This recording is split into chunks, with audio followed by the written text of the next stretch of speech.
Hey everybody, so today I picked up a wine at my store that I got for a 2-for-1 special. Or at least that's what I told my wife, because it really wasn't a 2-for-1 special. I just bought 2 bottles of wine. I didn't want to get in trouble. Stay tuned for this rosé.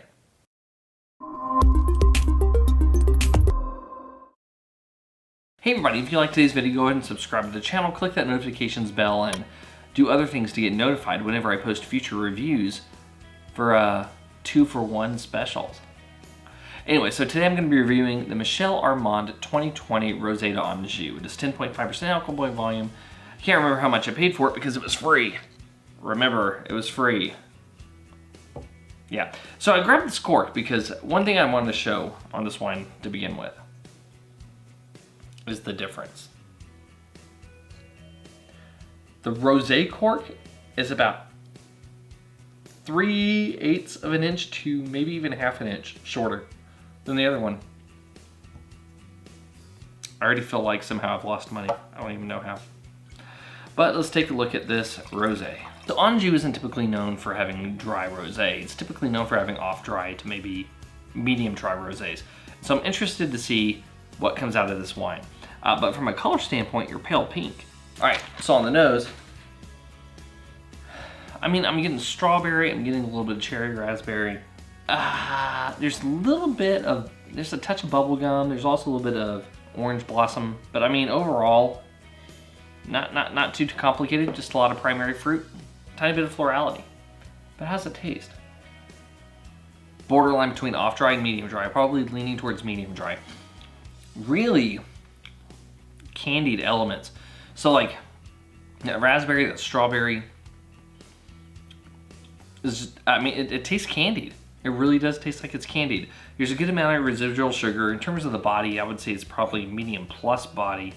No noticeable tannins. Medium finish. I mean, overall, it's a really plump, fruity rosé without it getting close to the dessert category.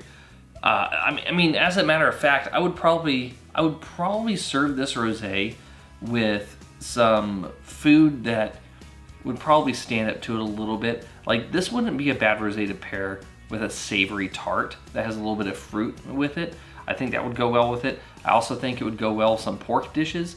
But I really, like, the first thing I'm thinking of with this is like strawberries and whipped cream. Like strawberries and whipped cream in this, man, done. Perfect pairing. You're not gonna find anything better than that. But anyway, with all that being said, let's get to the blick. From a balance standpoint, I need a little bit more acid. I'm gonna give you half a point. I just need a little bit more acid. I don't mind you being sweeter. I just need more acid to really support that sugar, because after it kind of sits on your palate for a bit, it tastes a little bit gummy, and I don't necessarily like that. I want the acid to kind of clean all that off in the finish. So half a point.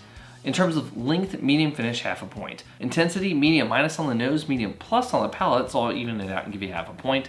And in terms of complexity, I'm getting essentially primary fruit. And even then, out of 10 of it, that's it. I'm not gonna give you a point for complexity. So in the end, I'm gonna give you okay. It has nothing to do with the fact that you're a sweet wine. I actually don't mind this because I've actually had some other rosés from this area, from Anjou, and they're actually sweeter than this. So I like the fact that this is toned back a little bit because I feel like this pairs better with food than some of those sweeter rosés. If you had more acid, you'd be good. That's really what it comes down to.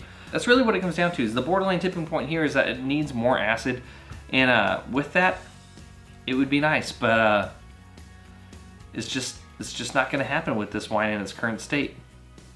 Unless I add tartaric acid to it. That could be an interesting experiment. Anyway, this has been Stuart with Wine on the Dime. If you liked today's video, please like, subscribe, and comment.